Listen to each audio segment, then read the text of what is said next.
अस्सलाम वालेकुम नाज़रीन, मां आहियां तव्हांजो मेज़बान धणी बख़्श बारी जो। तव्हां ॾिसी रहिया आहियो Sindh affair digital YouTube channel.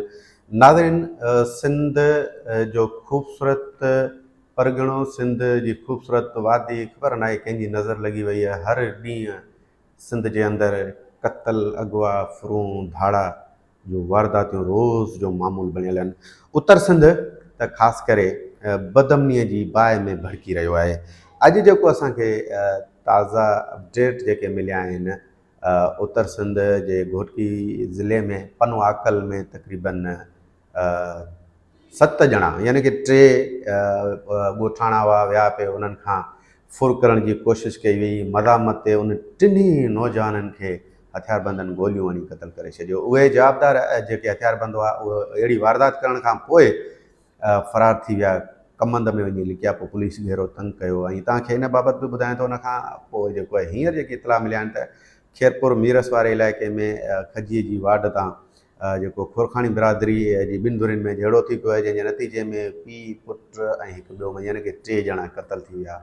Sindh ख़ूबसूरत धरती, ख़बर न आहे, उन में माण्हुनि में बर्दाश्त न आहे ऐं थोरी ॻाल्हि ते क़तल कया वञनि था। इन खां अॻे हफ़्ते में सिंध जे अंदरि मकली, टंडो मोहम्मद ख़ान, हैदराबाद, ठारू शाह में तक़रीबन 2 ॾींहंनि जे अंदरि 7 भाउरनि जे हथां क़तल थी विया। हीअ सिंध आहे ऐं सिंध में शाह अब्दुल लतीफ़ जी धरती, भिटाई, कलंदर लाल शहबाज़ जी धरती, ओलियान जी धरतीअ ते भाउ जो दुश्मन थींदो पियो वञे। ऐं हीअ जेको आहे गहमा गहमी वारो दौरु जेको हले पियो, सब्र जेको आहे ख़तमु थी वियो आहे, माण्हुनि मां क़तल थियनि पिया।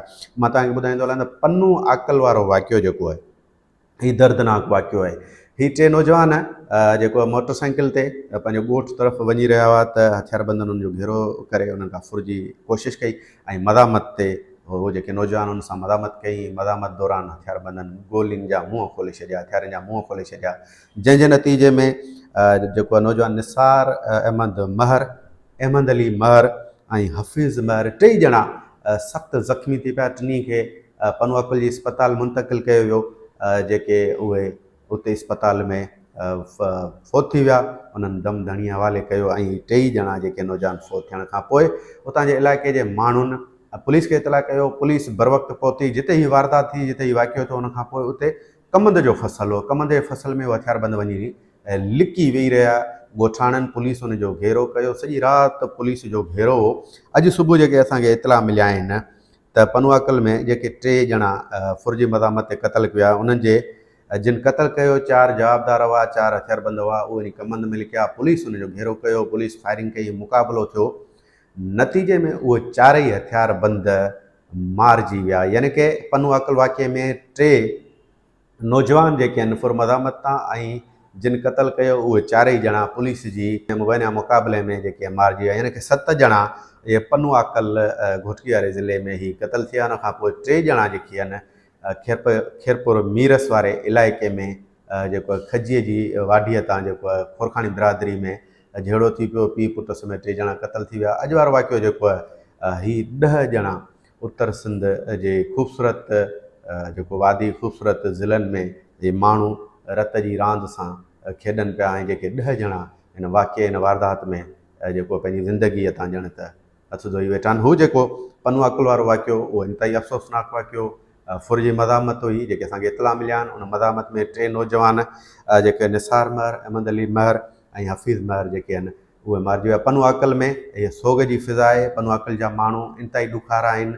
त नौजवान जेके पंहिंजे ॻोठ तरफ़ वञी रहिया त एॾी बदमनी आहे, एॾो जेको आहे पुलिस जी रिटर्न आहे ऐं जेको कानून जी रिट खे उहे हथियारबंद चैलेंज कनि था ऐं सरियाम हथियार खणी घुमनि था ऐं नतीजे में अहिड़ा नौजवान क़तल करे छॾींदा। पोइ पाण बि उन्हनि जो इहो असरु थियो जो पुलिस बि उनजो घेरो करे 3 ॼणनि खे मारे छॾियो।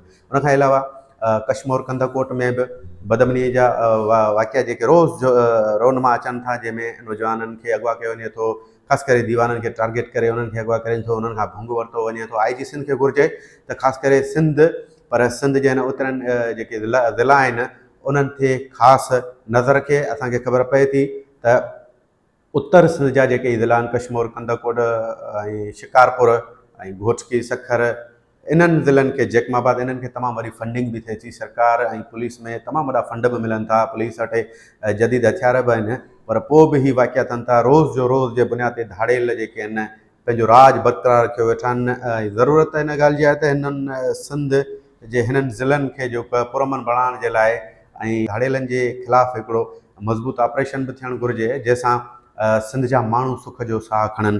ही नौजवान जेके मदामत ते टे नौजवान मारिजी वञनि ऐं उनखां पोइ नंढियुनि नंढियुनि ॻाल्हियुनि ते जेको आहे बर्दाश्त करण बजाए जेकी बर्दाश्ती सघ ख़तमु थी वञे उन में औलाद समेत पीउ पुट भाउर जेके मारिजी वञनि ऐं थोरी थोरी ॻाल्हियुनि ते जीअं मूं पहिरीं ॻाल्हि कई त असांखे अॻियां हफ़्ते में ठारू शाह समेत मकली ऐं टंडो मोहम्मद खानी पुरअमन इलाइक़ा आहिनि इन्हनि में भाउरनि जे हथां भाउर मिल्कियतुनि जी तकरार था क़तल थियो वञनि थोरी थोरी ॻाल्हि तां भाउ खे मारे छॾियो ईअं त थियो ई नथो। भाउ त चेल जो संदरो हूंदा आहिनि भाउरनि खे मारणु बर्दाश्त कबो आहे।